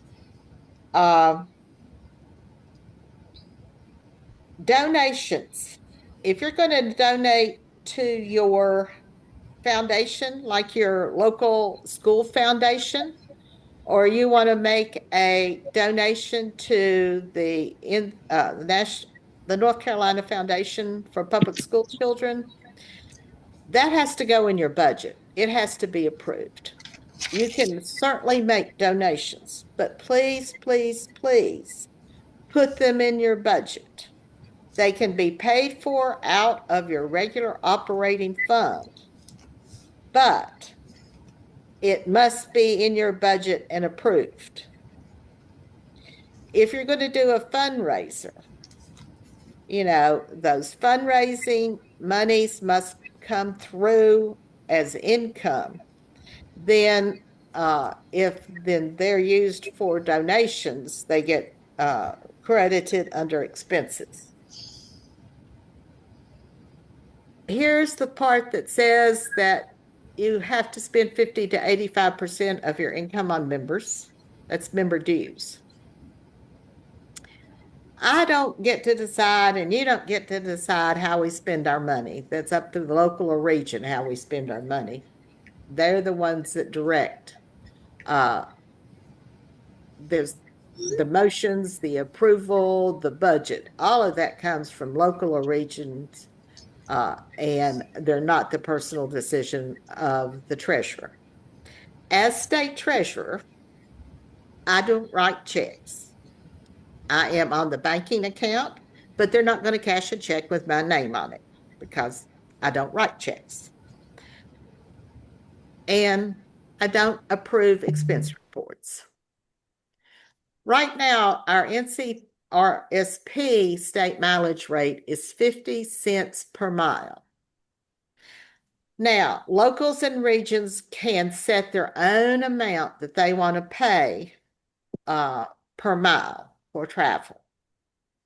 Just remember that, the more you set, the more it's going to cost you, depending on what travel you pay for. And what travel you pay for should be in a policy or procedure book or in the history of the minutes of the organization. You stand on your minutes. So if you pay for people to go to the state convention and you make your rate at 70 cents a mile, if you live very far away and you have very many people going, that's going to up the cost because it's round trip for local. Okay? Be sure that you're looking at cost when it comes to how much you pay per mile. And I know gas is expensive. Lord have mercy, I know.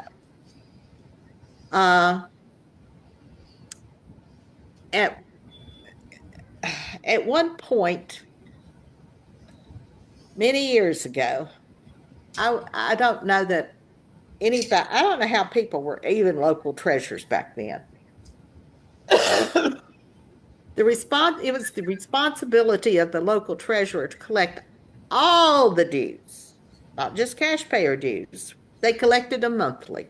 They collected local dues, state dues, and they were required to send them in, and the bookkeeping that went along with that was unbelievable. But only the treasurer, okay, collects dues money, not the membership chairperson doesn't collect it. The treasurer collects it. Why? Because if the membership forms go in and it says that you are paying for so many membership dues and it doesn't match, then the person who is going to be on the line for that's going to be the treasurer because they were the ones responsible for collecting it. Anybody got any questions about any of that? There is a question. Clarification. Okay. Go ahead, Alan. So then, if that's the case, and the treasurer will collect our dues, which means cash pay dues.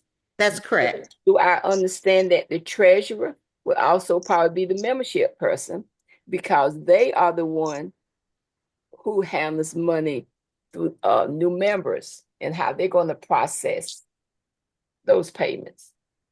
Or is the treasurer and the membership chair two different positions? I think that this has to do more with the cash payers because it will be a rare occurrence that a person will sign somebody up and that person pays them with a what is it now? At least $300 check by the time they pay for, if they pay the total local NEA retired. 400. 409, yeah.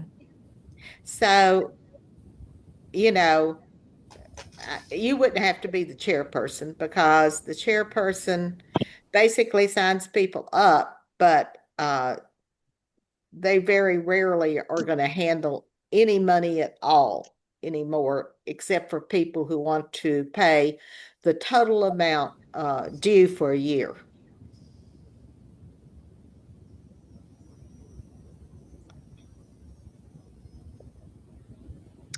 Okay, here's the link for the policy and procedures manual for NCR. I had a question, Gretchen. Okay, yeah. considering the high cost of gas, $4 per mile per gallon currently, is there an opportunity for you to bring this up and possibly ask for the executive board to increase it from 50 cents to at least 60% or 55, more than 50 cents a gallon? I don't know, because possibly bring it up. NCAE's is 72 cents per gallon currently. Yeah, I was absolutely shocked by that. I can't believe that they would pay that much. That may be the IRS rate. I don't know. I haven't looked at the IRS rate lately. 50 cents is. But remember that what I have to, as the treasurer and as the administrative council looks at the cost and what we're putting together as a budget, then when we bring that budget to the executive board will have a chance to amend that budget if they want to. It's going to have more weight if you bring it up, Gretchen. I know, Miss Ira, but I have to be able to have a good conscience about doing that. This is my members' dues money.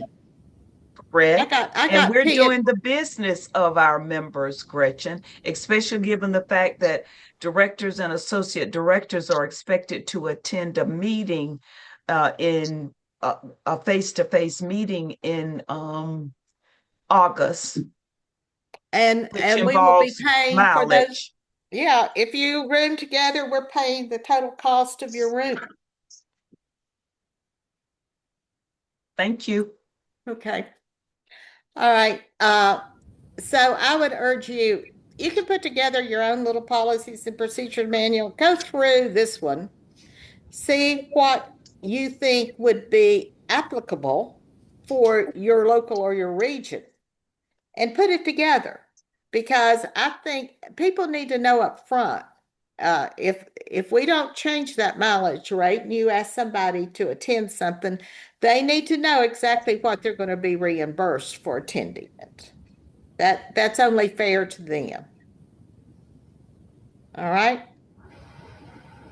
Another option could be, if you're not going to raise it from 50 cents per mile, could you do a cap at a maximum amount based on the distance you have to travel?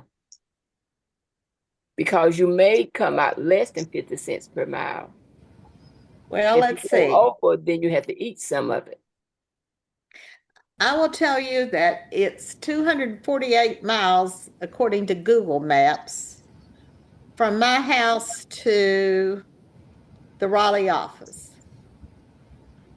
So that's 496 miles round trip.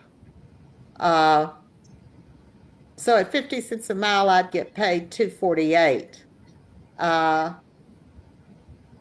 You know, if we increased it to, 70 cents a mile, that's going to be a whole lot more. Could we cap it? Yes, we could. You could cap it that we would pay no more than a certain amount of money. Yeah, you could do that, and you could do that locally or regionally. Especially if you do Google Maps and look where everybody's coming from, you can say, well, if we pay 50 cents, this is how much, and you really need to do it out like this. And I bow to Carol McLam, who last year figured out for every regional director how much it cost for us to pay for them to come to convention at our mileage rate. So when you do your budget, you're going to have to do the same thing. Depending on what you pay for, figure out how much it's going to cost. And that goes in the budget. And that's when you can make a decision about how much you can pay per mile. Remember that your budget furthers your mission. How are we going to help our retirees? What kind of programs can we present that tells them more? How can we help legislation. If we have a big fight about Social Security, can we do postcards? You know, that kind of thing. Make sure your budget's looking at what's coming up and what we need to do. Make sure that you submit your stuff and submit it on time. Make sure that you're looking at a strategic plan. So if you put together a plan, what are we going to be doing this year? How are we going to do membership? Are we going to do, you know, the brochure from Raleigh? Are we going to do anything locally that maybe we want to give our members? Are we going to hold some kind of a workshop or a dinner for people who've just retired and we need to talk to them about stuff? All of that goes together to put your budget together, and your strategic plan is going to drive your budget. Your plans as a region or as a local drives the budget. And remember that budget is to, in some way, help our at least 50% to 80% of those dues help our members in some way. Make sure what you do complies with NCRS policy. You need to print you a copy of the policy and procedures book. We're going to talk about tax law compliance in a few minutes. I know that you're just waiting to hear that. Okay. Now, some of you heard me talk about this in March. So we're going to talk about it one more time. And this was Matt Howard's presentation originally. So the reason you're going to obtain a copy of your local constitution and look at your financial and membership records is you need to know how many members that you're going to project for the coming year, and then multiply it, $10 for the local, $7 if you're a region. Look at what happened last year. Look at those revenue and expenses. You need to look, and if you can do it over 2 or 3 years, you can see if there are places in the budget that have gone up constantly and you need to be aware of them. Make sure all bank accounts and the correct signatures are there. Obtain your EIN number. I will talk about that EIN number. Now, I'm going to talk a little bit more about nonprofit status in a minute.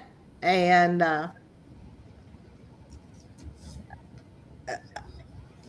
that's so in just a second. We're a 501c6. You have to have a common business interest. Our common business interest is our retirees and public education. Everything we do, our primary purpose is to promote that mission or business interest. You have to have a membership organization. In other words, people pay us dues to be members, and we must be doing something meaningful to support them. And we can't make any money off of it. We're not supposed to be for profit. So even if we have money left over at the end of the year, the one thing you cannot do is split whatever you have left at the end with the executive board, okay? You can't take that money and split it up evenly between y'all. You don't get to take that money home. Everybody understand that? Yes. Okay. Now, we're a NCRSP we're exempt from federal taxes under the 501c6. Now,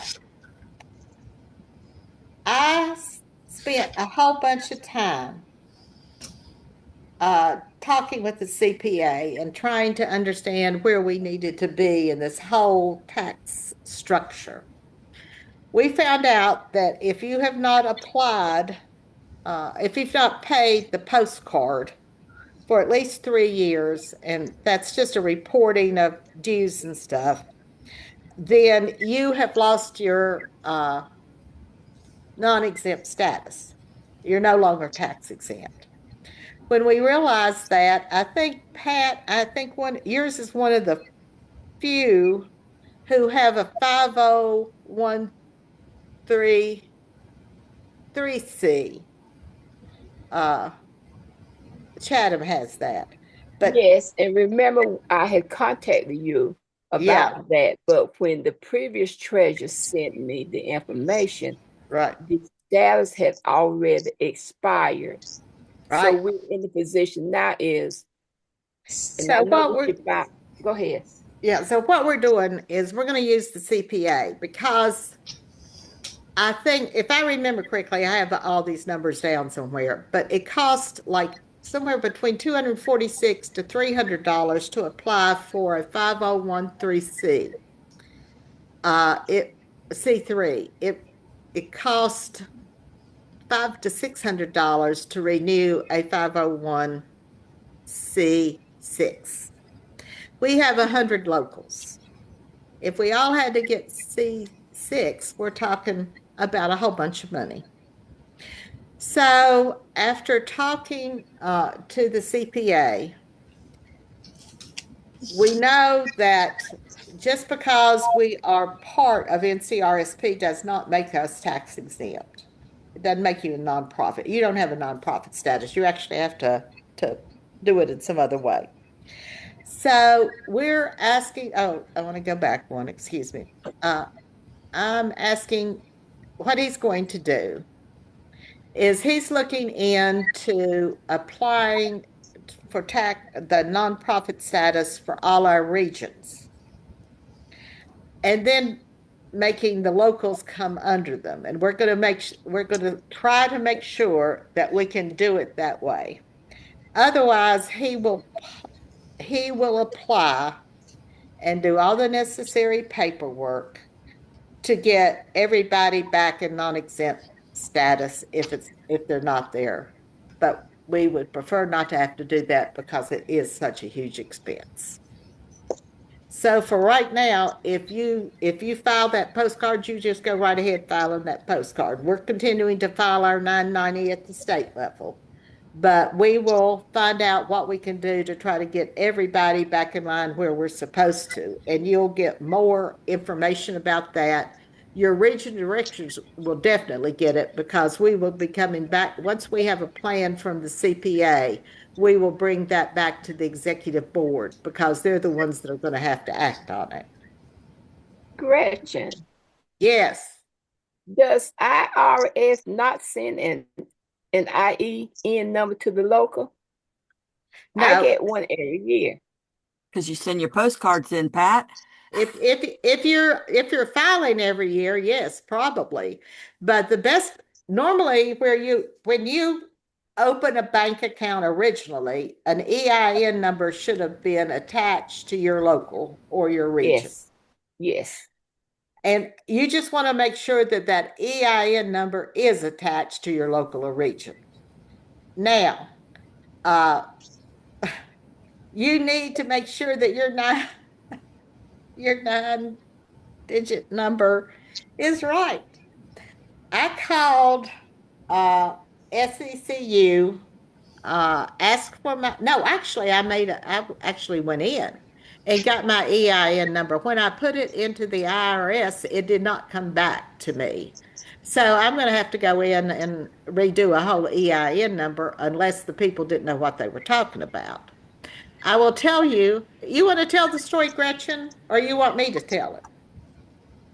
Well, I tried like you did. I put the EIN number that I had from my past accounts in, and it didn't come. I tried everything. So I looked back on the bank statement, and there was another number there. And I thought, well, shoot, I'll put that one in. I put it in, and it took it. And I went, yay! And I sent it off, and the postcard and just all that stuff. And it was the incorrect. It turned out to be the credit union's number. I don't know how they had a number, but they did. So Oh, what a mess. Oh, what a Tell mess. them, tell them what you got back from the IRS because it was their number. Oh, I got this bill for 13,000. I mean, it was $17,000. Unbelievable how much they, it was just a misunderstanding, and it was all my fault for, well, number one, we never filed this because we always had heard that it was an umbrella thing and that the main part that y'all were in charge of that. So I had never filed. And then when I found out I had to, I did try it, and that's what happened. So we don't even have 13,000 anywhere, much less to pay them. I don't even have 13. So luckily, Gretchen and I got in touch with each other. Yeah. And this lovely, lovely person who is the CPA we're working at straightened it out for us. And he only charged me $50, Gretchen. Yeah, right. And which is, so fortunate because he did spend a lot of hours on this. It was, and he did all the necessary letters and everything. Yeah, but so I learned my lesson. So he told me not to file again, just to do nothing next year. So that's my plan. So what we're going to do then is work with him and try to get us all under different regions. But go on and at least you do need an EIN number for your bank account. So Gretchen, so for Chatham County, does Chatham County need to do anything at this point since it was a different number that you gave, that 5013C? Do we need to do anything or just wait until everything is changed over? Well, right now you don't have a non-exempt status because the treasurer before Pat didn't file the paperwork. If you haven't filed in 3 years, you lost your non-exempt status. So you don't have a non-exempt status. You would have to start all over again. So what does that mean that we need to do or that I need to do? You don't do anything until we find out from the CPA what to do. Okay, good. Thank you. Okay. And none of us have over 200,000, so we don't have to pay taxes, right? That is correct. So don't worry. But the thing I wanted to share with everybody was when I had talking to the banker with our operating account, our business account, and got the EIN number from him. I asked him, I said, why do you think we never received this information to file about the postcard? And he said, well, when you change your treasurer, the treasurer has to change their name on the EIN number. Right. So whenever your treasurer changes, you have to go in and change that on the EIN number. So I'm waiting for direction because I don't want to shake that hornet's nest like you and Gretchen did until I know exactly what to do. And then to go and proceed there. So okay, your EIN number for your local bank, for your local or regional bank account should stay as the EIN number because it belongs with that local or region and not with a person. But when your treasurer changes, then the address for them to send that IRS information changes.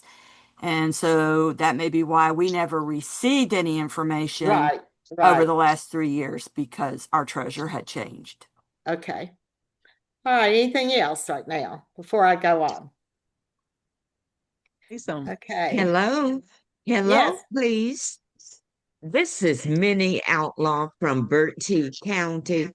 Yes, ma'am. The three of us are on the presentation.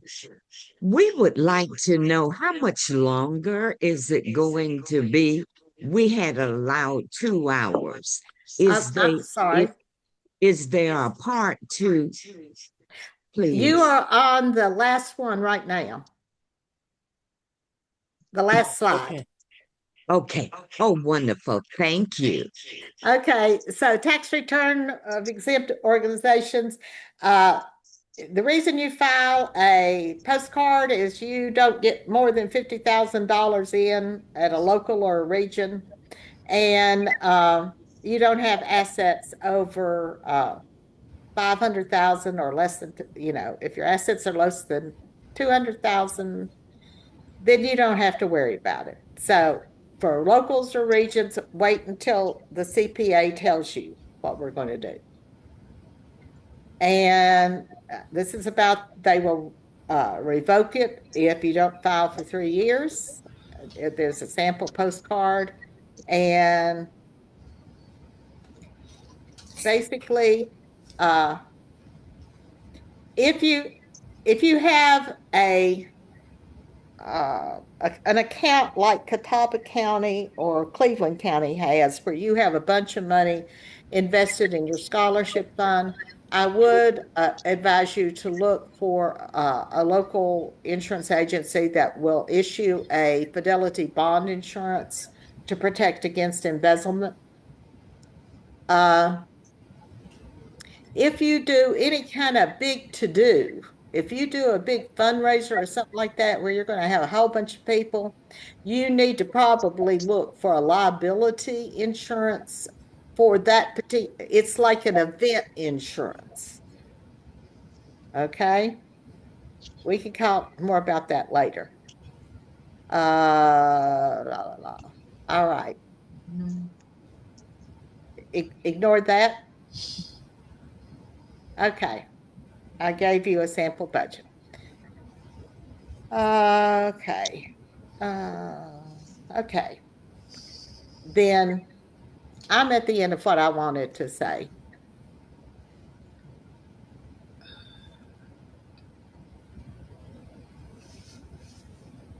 Okay. Any other questions?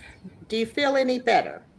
Yeah, I feel better. Are you going to redo the treasurer book that you put together and put all this information in that book? This will be saved as a PDF and it will become the book. Thank you. Very well done. Well, I'm glad it helped. Now, I will be back on at 3. And Gretchen, remind everyone to sign in on the attendance link. I just put it in the chat again. Everyone, please sign in. And yes, we will have the president, Tama, will do a drawing for the gift card. And you need to sign in on the attendance link that's in the chat. Thank you. I should have announced that earlier. I apologize. Lord. Okay. Tama, you ready to draw, girl? Yes, I am. And so all I see are the numbers and the names and everything. Carol or Tara have those. So I don't have any names to connect with numbers. So the first number is 15. I'm sorry, can you repeat that number, please? 15. 15 is Miss Vivian Branch. Okay. Congratulations. Now, if anyone has had their name drawn at the end of a previous training, then we are asking that we are allowed to have someone who has not had their name drawn. Take my name off. Beg your pardon? Take my name off. I received one. Okay, thank you. Another number. The next one. 10. Number 10 is Miss Deborah Abel. Oh, wow. Thank you. I never win anything. Okay, one more. And that number is 24. Okay, we don't have a 24. Okay. 21. That's Miss Varita Van. All right. Thank you so much.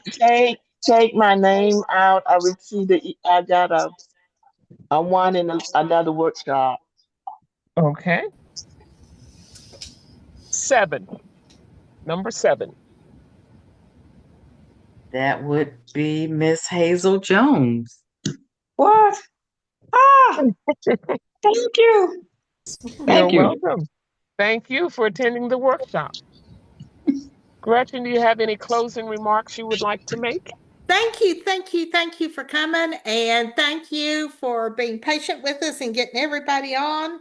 And I hope you have a delightful summer. You have my name, you have my telephone number, and you have my email address.